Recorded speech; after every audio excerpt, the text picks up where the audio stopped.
बलवंत चौधरी एक बहुत अमीर साहूकार होता है और उदय नाम के एक गरीब आदमी ने बलवंत से पैसे लिए होते हैं और उसके पैसे वक्त पर ना चुकाने के कारण अब बलवंत अपने आदमियों के साथ उसके घर पहुंच जाता है।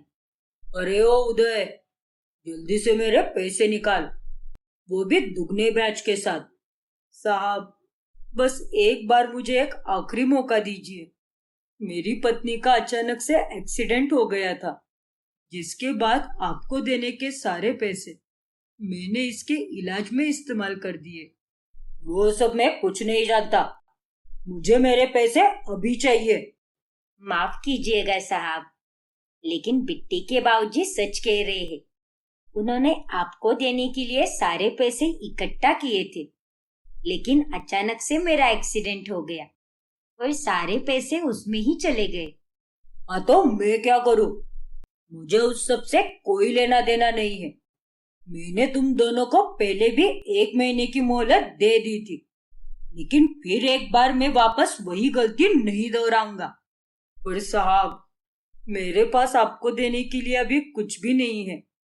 मैं आपके पूरे पैसे चुका दूंगा, लेकिन साहब, उसके लिए मुझे एक आखिरी मोहलत दीजिए। तभी बलवंत की नजर पास में खेल रही उदय की बेटी बिट्टी पर जाती है। देख उदय, मैं तुझे मोहलत देने से रहा और तेरे पास अभी पैसे भी नहीं है, तो तू एक काम कर, मुझे अपनी ये बेटी दे दे। मैं इसे अपने साथ लेकर जाता हूँ और तेरे सारे पैसे भी माफ कर देता हूँ। फिर तो ठीक है ना? अरे नहीं साहब, ये आप कैसी बातें कर रहे हैं?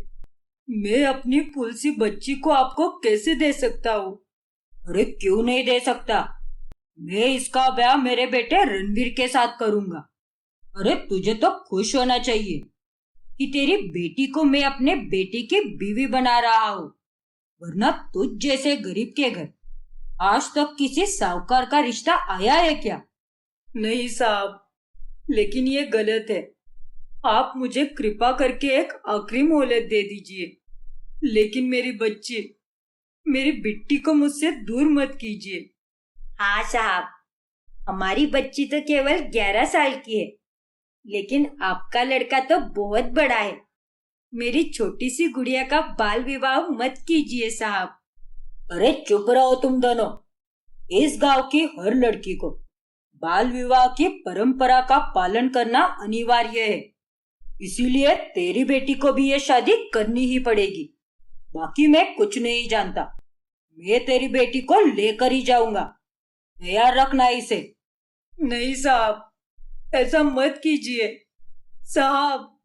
बलवंत और उसके आदमी वहां से चले जाते हैं। ये क्या हो गया भाग्यवान, अब हम क्या करेंगे? हमारी बिट्टी। बेचारे उदय और शारदा अब हालातों के सामने मजबूर और लाचार हो जाते हैं। फिर बलवंत घर जाकर अपने बेटे रणवीर, बूढ़ी माँ और बीवी कविता को बिट्टी और रणवीर के विवाह के बारे में बताता है। क्या? नहीं बाबूजी, आप ये कैसी बेतुकी बातें कर रहे हैं? और आप उदय काका के साथ ऐसा कैसे कर सकते हैं?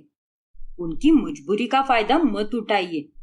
और मैं भी मुझसे 16 से 17 साल छोटी लड़की के साथ शादी कैसे कर सकता हूँ बाबूजी? आप मेरे साथ बहुत गलत कर रहे हैं, और उस लड़की के साथ भी। अरे चुप कर तू, मैंने तुझसे कुछ पूछा नहीं है, बल्कि मैं मेरा फैसला तुम्हें बता रहा हूँ। और चुपचाप जितना मैं कह रहा हूँ उतना कर, मुझे सही और गलत का फर्क मत समझा। लल्ला, ये इस गांव की प्रथा है। यहाँ पर हर लड़की जात बाल विवाह का हिस्सा बनती है।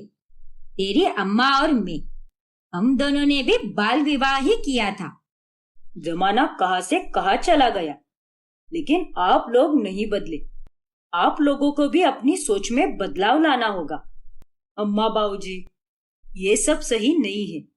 मैं बिट्टी के साथ शादी नहीं करूंगा। हाँ रणवीर के बाबूजी, हमारा बेटा एकदम सही कह रहा है, ऐसा मत कीजिए। कविता बहू, तू बीच में अपनी टांग मत अड़ा।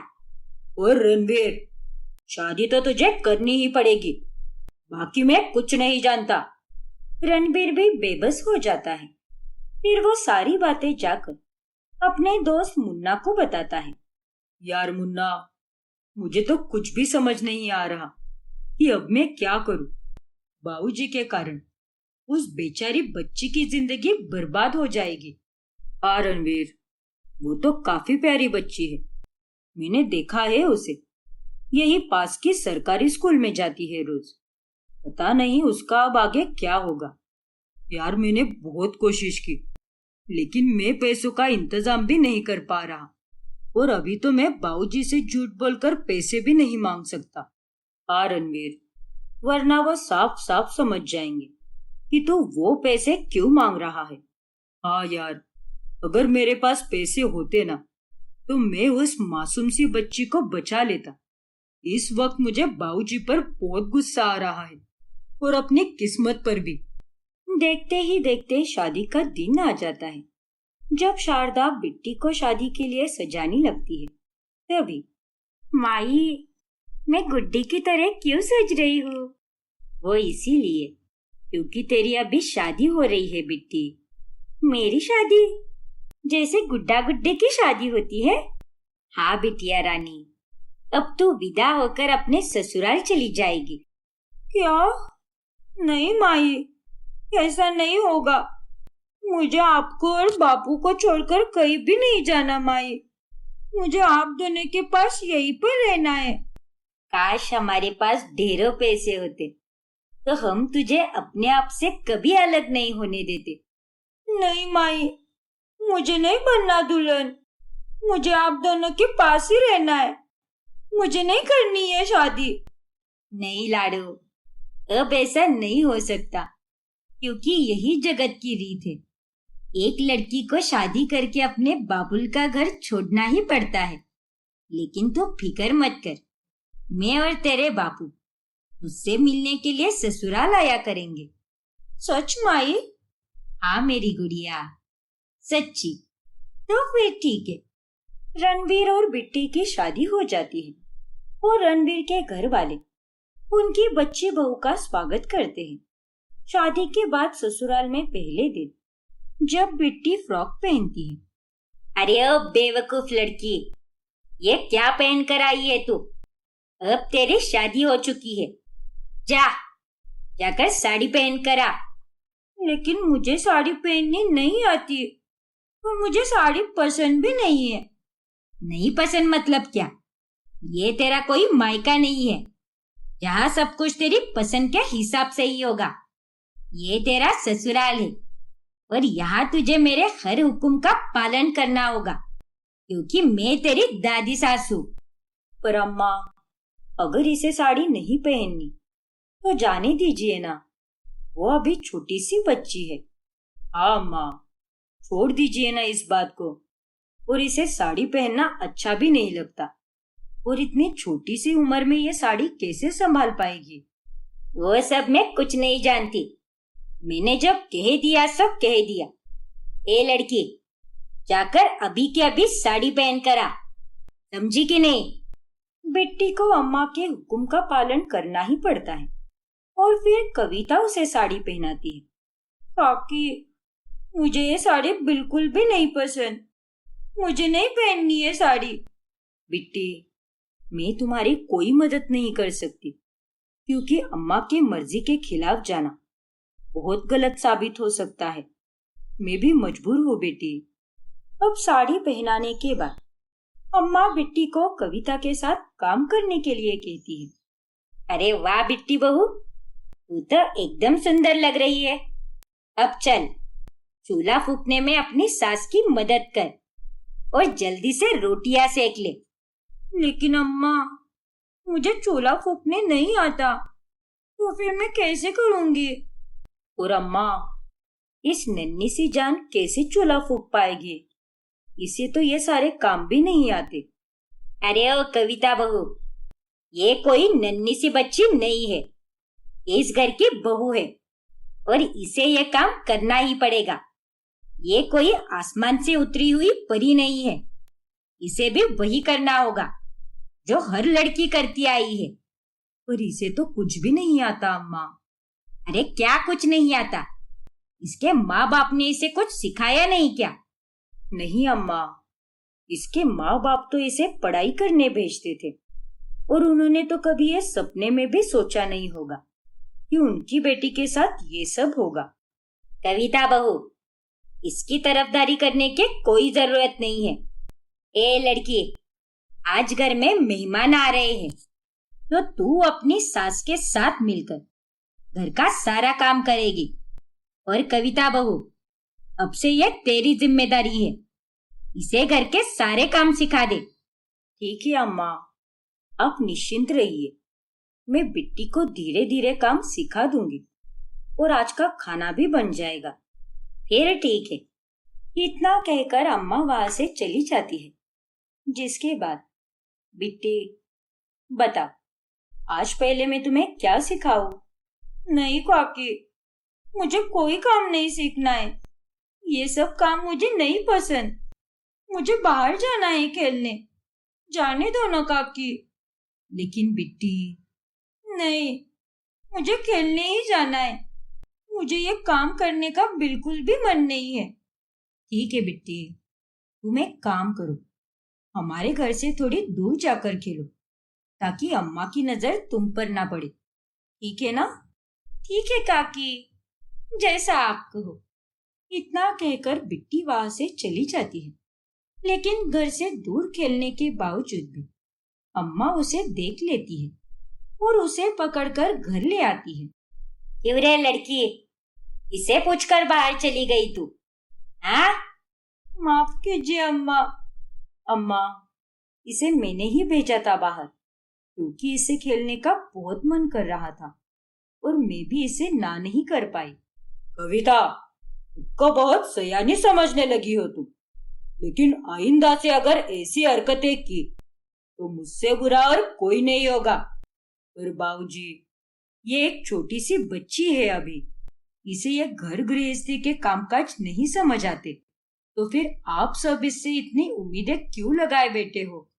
क्योंकि इसकी अभी शादी हो गई है और इसे अपने बचपने को भूलना होगा और अपना सारा ध्यान घर गृहस्थी में देना होगा। शादी हुई है इसका मतलब ये थोड़ी ना है कि ये एक दिन में बड़ी हो जाएगी। लल्ला, तू अपनी जोरू का गुलाम मत बन। ये हमारी बहू है और इसे अपना बहु धर्म निभाना ही पड़ेगा। अम्मा और बलवंत के आगे रणवीर और कविता की कुछ नहीं चलती और उन दोनों के कारण बेचारी बिट्टी को ढेरों काम करने पड़ते हैं। फिर एक दिन बिट्टी मिठाई खा रही होती है। तभी, ए लड़की, ये तू क्या कर रही है?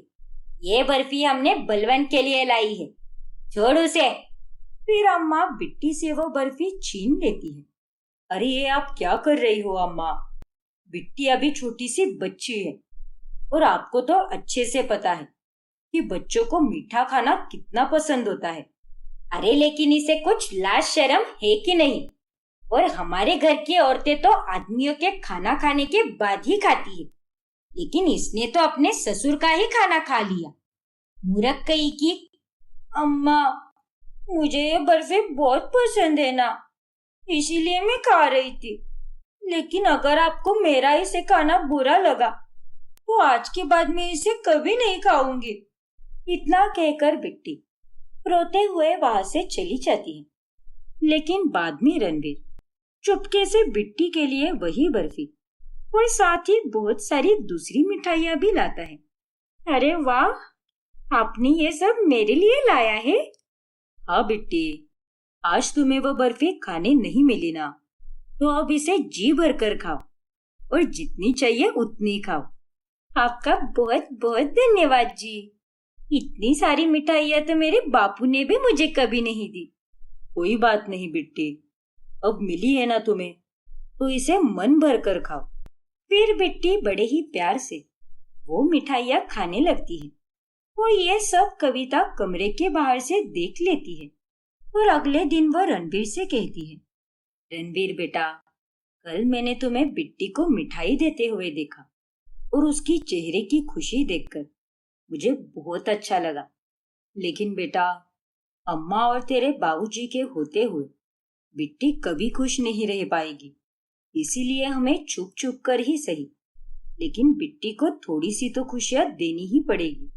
हाँ माँ, ये बात तो मैं अच्छे से जानता हूँ, लेकिन मुझे तो बस एक ही बात का गिला है कि उसे इतनी छोटी सी उम्र में अपने माई और बापू से अलग होना पड़ा और साथ ही अपनी पढ़ाई भी छोड़नी पड़ी, और ये दो चीजें हम उसे कभी नहीं दे पाएंगे। हाँ रणवीर, लेकिन हम भी क्या कर सकते हैं बेटा, हमारे हाथ भी बंधे हुए हैं। हाँ माँ, बाबूजी और अम्मा बहुत बुरे हैं, वो हमारे साथ बहुत गलत कर रहे हैं। फिर एक दिन, अरे कविता बहू, बिट्टी कहाँ पर है? बुला उसे और कहे कि अपने ससुर के पैरों की मालिश कर। जल्दी बुला उसे। अरे अब हमारी शक्ल क्या देख रही हो? जल्दी से बुला कर लाओ उसे, हमारे पैर बहुत दर्द कर रहे हैं। जी, अभी बुला कर लाती हूँ। फिर कविता बिट्टी को बुलाने उसके कमरे में जाती है, लेकिन तभी वहां पर बिट्टी होती ही नहीं। वो बिट्टी को घर में हर जगह ढूंढती है, लेकिन वो उसे कहीं भी नहीं मिलती। क्या बिट्टी घर पर नहीं है? तो फिर वो कहाँ पर गई होगी माँ? पता नहीं रणवीर बेटा, सुबह से तो वो घर पर ही थी, फिर अचानक से कहाँ पर गई होगी? अरे कहाँ गई का क्या मतलब है? वो ऐसे कैसे गायब हो सकती है? रणवीर बेटा, जल्दी से उस बिट्टी को ढूंढ कर ला। फिर बलवंत के आदमी और रणवीर बिट्टी को ढूंढने जाते हैं, लेकिन गांव में बहुत ढूंढने के बाद भी वो उन्हें कहीं नहीं मिलती। आखिर बिट्टी कहाँ गई होगी? जानने के लिए हमारा अगला भाग देखना ना भूलें। और अगर आपने हमारा चैनल सब्सक्राइब नहीं किया है तो अभी सब्सक्राइब कीजिए और बेल आइकॉन दबाना ना भूलें। मृणाल एक सर्वगुण संपन्न और एक जिम्मेदार बहू होती है। वो हर काम सही तरह से करती है और कभी किसी को शिकायत का मौका नहीं देती। एक दिन की बात है। हाँ ऐश्वर्या, बोल। अरे मृणाल, चल ना, आज हम दोनों शॉपिंग पे चलते हैं। मैं यहाँ पर अकेली हूँ यार, और मुझे अकेले में शॉपिंग नहीं करनी, कोई तो साथ में चाहिए। फिर आते समय कॉलेज के बाहर वाली पानी पूरी भी खाएंगे, पुरानी यादें भी ताजा हो जाएंगी। क्यों, क्या कहती है? ठीक है ऐश्वर्या, मैं आ जाती हूँ। यहाँ पर तो सारा काम हो चुका है और मुझे घर के लिए थोड़ी बहुत चीजों की खरीदारी भी करनी है। ठीक है, फिर मिलते हैं लाल चौक के पास। ठीक है ऐश्वर्या। फिर मृणाल तैयार होकर अपनी सहेली के साथ शॉपिंग करने जाने ही वाली होती है कि तभी उसकी सास सविता कहती है, अरे मृणाल देखना, ठंड के मौसम में काले बादल छाए हैं बाहर, एकदम बारिश जैसा वातावरण हो गया है। मुझे तो अभी पकोड़े खाने की बहुत इच्छा हो रही है, और उस पर गर्मा गर्म अदरक वाली चाय, मजा ही आ जाएगा। ठीक है माँ जी, मैं अभी बना देती हूँ। ठीक है बेटी। फिर मृणाल सविता के लिए चाय और पकोड़े बना देती है। तभी वो देखकर उसकी ननद प्रिया बोलती है, अरे भाभी, आप अभी तक यहीं पर हो? मैं अभी आपको फोन करके मच्छर वाली अगरबत्ती मंगवाने वाली थी। क्या हुआ आपका? आप तो बाहर जाने वाली थी ना? बाहर जाने का प्रोग्राम? ये प्रिया क्या बोल रही है बेटा? अरे माँ जी, मैं वो मेरी सहेली के साथ बाहर जाने वाली थी, लेकिन उसे मैंने अकेले जाने को कहा। मैं उसे फिर कभी मिलूंगी। लेकिन बेटी, अगर तेरा पहले ही कहीं जाने का प्रोग्राम था तो तू मुझे बता देती ना। मेरी वजह से तूने प्रोग्राम क्यों बदला तेरा? वैसी बात नहीं है माँ जी, आपको पकोड़े खाने की कितनी इच्छा थी, तो मैं आपकी इच्छा को मारकर कहीं बाहर कैसे जा सकती हूँ? बिल्कुल जा सकती है बहू, तेरी अपनी भी कोई जिंदगी है, तुझे भी तो फ्री टाइम मिलना चाहिए। हाँ भाभी, आपके जाने के बाद माँ खुद बना देती या मैं ही उन्हें बना कर दे देती। अब जाने दीजिए ना, कोई बात नहीं। मृणाल हमेशा से ही अपने आप को पीछे और अपनी ससुराल की जिम्मेदारियों को आगे रखती है। फिर एक दिन मृणाल का पति चिराग उससे कहता है, मृणाल चलो ना, कहीं बाहर घूमने जाते हैं। हमारा हनीमून भी अभी तक पेंडिंग है। मैं तो सोच रहा हूँ कि 8 दिन के लिए शिमला मनाली जाते हैं। वहां तो मस्त बर्फ की बारिश हो रही है, बहुत मजा आएगा हमें। नहीं नहीं चिराग जी, हम कहीं भी नहीं जाएंगे। 8 दिन हम अपने परिवार से अलग कैसे रह सकते हैं? हमारे वहां जाने के बाद यहाँ क्या होगा? माँ जी, पापा जी और प्रिया का खाना पीना, घर की देख रेख, पापा जी की दवाइयाँ भी टाइम टू टाइम देनी होती है। सुबह से लेकर रात तक घर को कौन संभालेगा? ओफो मृणाल, तुम्हारे आने से पहले भी सब कुछ मैनेज होता था। 8 ही दिन की तो बात है, और मैंने माँ से भी पूछ लिया है, उन्हें भी कोई दिक्कत नहीं है। तो तुम्हें क्या प्रॉब्लम है? नहीं नहीं, जाने दीजिए, हम फिर कभी चलेंगे। इस बार रहने दीजिए। और अभी थोड़े दिनों के बाद प्रिया की एग्जाम भी है, उसका ग्रेजुएशन का लास्ट ईयर है ये। ठीक है, जैसा तुम्हें सही लगे। तुम बस बहू ही बनती रहो। बीवी होने का फर्ज कब निभाओगी क्या पता। अरे कभी तो दूसरों को छोड़कर अपने बारे में भी सोच लिया करो। मृणाल के कारण चिराग उससे रूठ जाता है। फिर एक रोज, ओह गॉड, अब मैं क्या करूं? सुहाने की बर्थडे पार्टी की थीम पिंक है। सारी लड़कियां पिंक पहनकर आएंगी वहां पर, और मैं क्या पहनूंगी? लेकिन प्रिया बेटी, तेरे पास तो वो गुलाबी वाला ड्रेस था ना, जिस पर वो सुंदर सी डिजाइन भी थी। अरे माँ, उस ड्रेस को तो चूहे ने कुतर दिया। अब मैं क्या करूं? तभी वहां पर मृणाल आ जाती है और वो अपना पिंक ड्रेस प्रिया को दे देती है। निराश होने की कोई जरूरत नहीं है प्रिया, ये लो, ये पिंक ड्रेस रखो, ये मेरा ही है, मैंने सिर्फ 2 बार पहना है। वाओ भाभी, ये ड्रेस तो बहुत ही सुंदर है। अरे मृणाल, लेकिन ये ड्रेस तो प्रिया को क्यों दे रही है? क्योंकि तुमने ही मुझे उस दिन कहा था कि ये ड्रेस तुम्हारे लिए क्या मायने रखती है, क्योंकि ये तुम्हें तुम्हारी दादी ने दिया है और ये उनका आखिरी तोहफा है, और तुम इसे किसी और के साथ बांटना भी नहीं चाहती थी। फिर अभी ये ड्रेस तो प्रिया को क्यों दे रही है? ओ, तो ये आपकी दादी का आखिरी तोहफा है? हाँ प्रिया। माँ जी, अब ये ड्रेस मैं थोड़ी ना किसी पराई लड़की को दे रही हूँ। प्रिया मेरी ननंद ही है ना, और ये मेरी छोटी बहन के समान है, तो उसमें कोई बड़ी बात नहीं है। फिर भी बेटी, ये ड्रेस तुम्हारे लिए बहुत अनमोल है। एक व्यक्ति को इतना त्यागी भी नहीं होना चाहिए। कोई बात नहीं माँ जी। और प्रिया, तुम इसे पहनने से मना मत करना, वरना मैं तुमसे बात ही नहीं करूंगी। ओफो भाभी, आप तो सच में कितनी नेक दिल हो और कितना सोचती हो हमारे बारे में। ऐसे ही एक दिन मृणाल अपनी सास के लिए एक नई साड़ी और अपने ससुर के लिए कुर्ता लाती है, और साथ ही उन दोनों के लिए जॉगिंग शूज भी लाती है। अरे वाह मृणाल, तुमने हमारे लिए इतना सब लाया। धन्यवाद बेटी। मुझे नए जूतों की सख्त जरूरत थी, क्योंकि मेरे पुराने जूते खराब हो चुके थे और उनमें चलना बहुत ही मुश्किल था, लेकिन इसमें बहुत अच्छा लग रहा है। धन्यवाद बेटी। लेकिन मृणाल, तुम्हारे पास इतने पैसे कहाँ से आए? मैंने तो तुम्हें अपने सामान को खरीदने के लिए पैसे दिए थे। तुम्हें फोन के लिए नया कवर और एक नाइट ड्रेस लेना था ना, जो तुमने उस दिन ऑनलाइन देखा था। रहने दीजिए ना चिराग जी, नाइट ड्रेस की कोई जरूरत नहीं है। कौन देखने आता है वो? मुझे जो चाहिए वो बेफिजूल की चीजें हैं। माँ जी और पापा जी को उनकी चीजें मिल जाए, वही मेरे लिए काफी है, और इनकी खुशी में ही मेरी खुशी है। लेकिन बेटी, ये तुमने सही नहीं किया। एक व्यक्ति को इतना भी निस्वार्थ नहीं होना चाहिए। वो पैसे तुम्हारे लिए थे, तो तुमने उन्हें हम पर क्यों खर्च किए? और तुमने अपने मन को क्यों मारा बेटा? हाँ बहू, ये तुमने वाकई में गलत किया है। कभी कभी अपने लिए भी कुछ किया करो। शादी के बाद आज तक तुमने अपने लिए कुछ भी नहीं खरीदा, जो है उसी में खुशी ढूंढ लेती हो। अब अपनों की खुशी से बढ़कर और कौन सी खुशी हो सकती है पापा जी? सो तो है बेटी, हमारे लिए भी तुम ला सकती हो सामान, लेकिन खुद को हमेशा पहले रखा करो। अपनी इच्छा को दूसरों की इच्छाओं के लिए ठुकराया मत करो।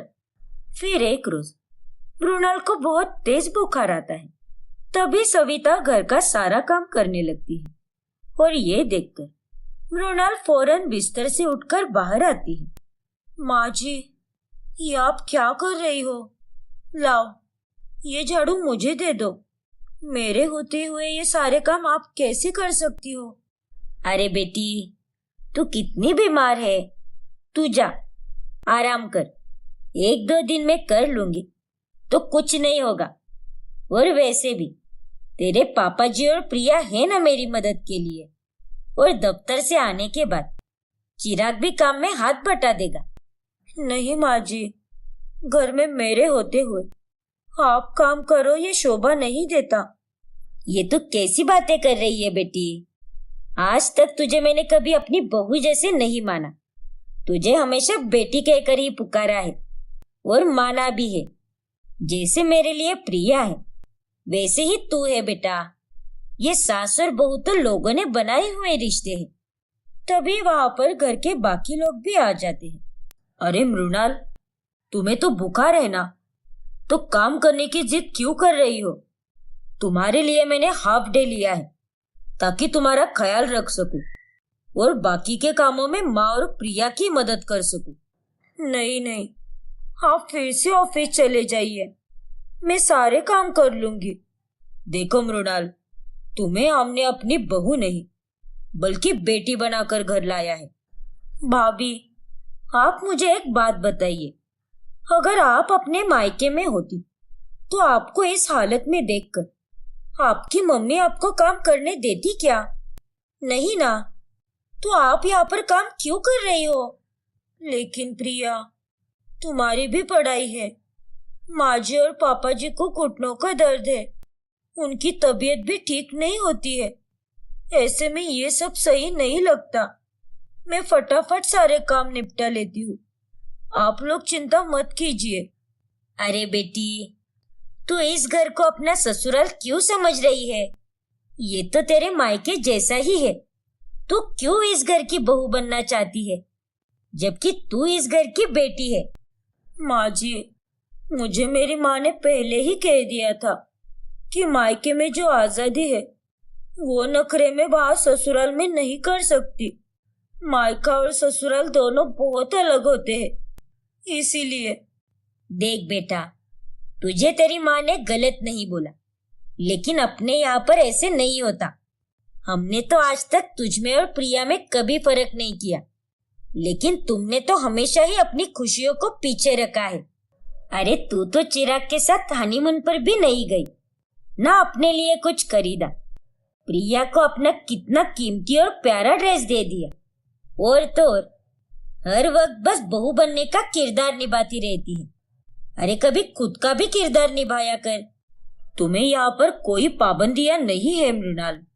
बात तो ये है कि ये हमें अपना मानती ही नहीं। अगर ये अपना मानती तो यहाँ पर जी खोल कर रहती, अपनी मर्जी से अपने मन को खुश रखती। चिराग भैया एकदम सही कह रहे हैं। नहीं नहीं, ऐसा कुछ भी नहीं है। बेटी, अगर मेरी जगह पर तेरी माँ होती तो तब भी तू यही करती क्या? सच सच बता। नहीं माँ जी, मैं उनकी बात सुन लेती। तो आज के बाद तू मुझे अपनी सास नहीं समझेगी। ये तेरा ससुराल नहीं है बल्कि एक मायका है, और तुझे इतना परेशान होने की कोई जरूरत नहीं है। सबकी बातें सुनकर मृणाल की आंखें भर आती है। लोग तो ये कहते हैं कि ससुराल में जाने के बाद लड़की का जीवन कैद होकर रह जाता है, लेकिन आप लोगों ने मुझे ससुराल नहीं बल्कि नया मायका दिया है और मुझे अपनी बेटी समझा। धन्यवाद। मैं बहुत खुशकिस्मत हूँ कि मुझे आप लोग मिले। फिर उस दिन के बाद से मृणाल अपने नए मायके में खुशी से रहती है। परागी और अमित की लव मैरिज होती है, लेकिन अमीर की माँ उर्मिला को हमेशा से ही एक अमीर घराने की लड़की से अपने बेटे की शादी करानी होती है। लेकिन परागी तो एक गरीब घराने से होती है, जिस कारण उर्मिला उसे बहुत नफरत करती है। ये लो परागी, ये मिठाई का बॉक्स है। इस मिठाई को पूजा में भोग के तौर पर चढ़ाना है, ठीक है ना? ठीक है अमित जी। फिर वो मिठाई का बॉक्स किचन में रखते समय परागी के हाथों से वो गिर जाता है और वो देखकर उर्मिला को बहुत गुस्सा आता है। हे भगवान, ये तूने क्या कर दिया परागी बहू? अरे मिठाई का दाम कितना था पता है क्या तुझे? ये मिठाई तो इतनी महंगी थी जितने के कभी तूने कपड़े भी नहीं पहने होंगे अपनी जिंदगी में। माफ कर दीजिए माँ जी, वो गलती से हो गया। वो अचानक से मेरे हाथ से। चुप रहे तू, गरीब गवार कही की। अरे तुझ जैसे 2 टके की औरत वाली लड़की क्या जानती है कि महंगी मिठाइयाँ क्या होती है? तुम तो गरीब लोग हो जो मंदिर के बाहर हाथ आगे करके खड़े रहते हो, वो भी भीख में मिला हुआ प्रसाद और भोग खाने के लिए। तुमने कहाँ खाई होगी इतनी महंगी मिठाई? माँ, आप परागी से ऐसे बात नहीं कर सकती, वो मेरी बीवी है। तू तो अपना मुंह बंद ही रख अमित। मैं अच्छी तरह से जानती हूँ कि मैं क्या बोल रही हूँ। पी के नहीं आई मैं। अरे ये चमगादड़ यहाँ हमारा खून पीने ही आई है। नॉनसेंस कही कि दहेज में तो कुछ लाया नहीं। क्या फायदा हुआ तुझे इस गरीब लड़की से शादी करके? उर्मिला, अब बस भी करो। बहू ने कहा ना कि उससे गलती से हुआ है। हाँ माँ, भाभी से ये गलती से ही हुआ है। मैं उन्हें अच्छी तरह से जानती हूँ। तुझे इस घर में आए 1 महीना भी नहीं हुआ और सभी लोग तेरे नाम की माला जपने लग गए। वाह, अच्छा काला जादू किया है, पहले मेरे बेटे पर और अब मेरे घर वालों पर। उर्मिला की बातों का परागी को बहुत बुरा लगता है, लेकिन अमित उसे सांत्वना देता है। धीरे धीरे परागी हर किसी के दिल में अपनी जगह बना लेती है। पापा जी, आज आपको तो बहुत लेट हो गया। वॉक करके आपके घुटनों में दर्द हो रहा होगा ना? हाँ बहू, आज कुछ ज्यादा ही वॉक कर लिया दोस्तों के साथ। गप्पे मारते मारते वक्त कैसे बीता पता ही नहीं चला। कोई बात नहीं पापा जी, मैं आपके पैरों की गर्मा गर्म तेल से मालिश कर देती हूँ, फिर आपको आराम मिलेगा। धन्यवाद बहू, तुम सच में अच्छी और गुणवान हो। ऐसी ही सर्वगुण संपन्न और सुशील बहू चाहिए थी मुझे। और तुम्हें देखकर तो आज मुझे यकीन हो गया कि मेरी इच्छा तो पूरी हो गई। उनकी बातें सुनकर उर्मिला को गुस्सा आता है। बहुत चहेती बनती है ना तू सबकी, लेकिन मैं ऐसा होने नहीं दूंगी। परागी के मन में किसी के लिए भी मेल नहीं होता और वो सबके साथ अच्छे से पेश आती है। ये लो ईशानी, तुम्हारी 12th बोर्ड की एग्जाम है ना अगले महीने, तो ये कॉफी पियो। इससे तुम्हें ताकत मिलेगी और नींद भी नहीं आएगी। और अगर तुम्हें कुछ समझ ना आए तो मुझसे पूछ लेना, ठीक है? थैंक यू परागी भाभी, आप जैसी भाभी हर किसी को मिले। You are super cool. अच्छा सुनो ना भाभी, मुझे ये फिजिक्स का इलास्टिसिटी का सम सॉल्व करके दिखाइए। ये मुझे तो कुछ समझ में ही नहीं आ रहा। ठीक है ईशानी, लाओ दिखाओ मुझे। उर्मिला देखती है कि कैसे परागी ने कम समय में सबको अपनी ओर खींच लिया है और सभी को गरीब बहू अच्छी लगने लगी है। इसीलिए उर्मिला सबके मन में परागी के खिलाफ खटास पैदा करने की कोशिश करती है। फिर एक रात, अरे आ गया तू बेटा, जाकर हाथ मुंह धो ले। वो क्या है ना, आज मुझे ही तुझे खाना परोसना होगा, इसीलिए कह रही हूँ। क्यों माँ, परागी कहाँ है? कहीं गई है क्या वो? बाहर तो बहुत ही ठंडी है, उसने स्वेटर और मफलर तो पहना था ना। देख बेटा, उसमें और तुझ में फर्क। अरे एक वो है जो अपने पति को छोड़कर पड़ोस के उस गिरीश को खाना देने गई है, और एक तू है जो उसके बारे में इतना चिंतित होकर पूछ रहा है। क्या कहा आपने? वो गिरीश को खाना देने गई है? लेकिन क्यों माँ? वो तो भगवान ही जाने बेटा, मुझे तो उसके लक्षण कुछ ठीक नहीं लग रहे। एक तो पहले ही गिरीश एक तलाकशुदा आदमी है, उसे क्या है, लेकिन हमारी परागी बहू, उसे तो अक्ल होनी चाहिए थी ना। अभी अभी उसके हाथ चूड़ियों से भरे हैं उर्मिला परागी की जम के चुगली करती है और अमित को परागी के खिलाफ भड़का देती है। फिर बाद में, अमित जी, आपके लिए मैंने मलाई बर्फी बनाई थी, लेकिन आपने तो वो खाई ही नहीं। आप भूल गए क्या? तो और मैं क्या करता परागी, तुम तो किसी और को खाना खिलाने में बिजी थी। बहुत अच्छा लगता है ना तुम्हें वो गिरीश? क्या? अरे ये आप कैसी बातें कर रहे हैं अमित जी? अरे क्या गलत कहा मैंने? तुम अपना घर छोड़कर दूसरों को खाना देने क्यों जा रही हो? देखिए अमित जी, गिरीश भाई साहब की माँ ने ही मुझे कहा था कि 2 रोटियां एक्स्ट्रा बनाकर उनके बेटे को दे दूं, क्योंकि वो गांव जा रही है और गिरीश भाई साहब को बाहर के खाने से एलर्जी है, इसीलिए उनकी माँ ने ही मुझे कहा था। झूठी कहानी बनाना तो कोई तुमसे सीखे परागी। आप मेरी बात का विश्वास क्यों नहीं कर रहे हैं? मैं सच कह रही हूँ। खैर, तुमसे तो बात करना ही बेकार है, लेकिन आइंदा से तुम अगर गली में यहाँ वहां भटकती हुई दिखाई दी तो मुझसे बुरा और कोई नहीं होगा। किसी भी गैर मर्द की तरफ आंख उठाकर भी मत देखना, समझी तुम? ठीक है अमित जी। उस दिन के बाद से परागी और अमित के बीच दरार आ जाती है और ये देखकर उर्मिला के कलेजे को काफी ठंडक मिलती है। फिर एक दिन उर्मिला ईशानी से कहती है, अरे ईशानी, कहाँ जा रही है बिटिया? अरे माँ, मैं वो भाभी के कमरे में जा रही थी। आज मुझे उनके हाथ का सूप पीने का बहुत मन कर रहा है, इसीलिए। ना ना बेटा, मत जाओ उसके पास, उसे कोई भी काम मत बोल। लेकिन क्यों माँ, आप ऐसा क्यों बोल रही हो? अरे कल वो जब रसोई में अकेली थी तब गुस्से से बड़बड़ा रही थी कि तू तो एक नंबर की चुड़ैल है, घर के कोई काम नहीं करती, बस मुझसे ही नौकरानियों की तरह काम करवाती रहती है और दिन रात ठूस ठूस कर मोटी होती जा रही है। क्या भाभी ने मेरे बारे में ऐसा कहा? मुझे तो यकीन ही नहीं हो रहा माँ। लो कर लो बात। अरे मैं तुझसे झूठ थोड़ी ना बोलूंगी। तेरी भाभी तो बहुत बड़ी चंट है, खाने के दांत अलग और दिखाने के दांत अलग। अरे ये सारे गरीब लोग ऐसे ही होते हैं। अगर ऐसी बात है तो मैं भाभी से बात करना ही बंद कर दूंगी। फिर ईशानी परागी से बात करना बंद कर देती है और ईशानी के इस अचानक से बदले हुए बर्ताव को देखकर परागी को बहुत बुरा लगता है।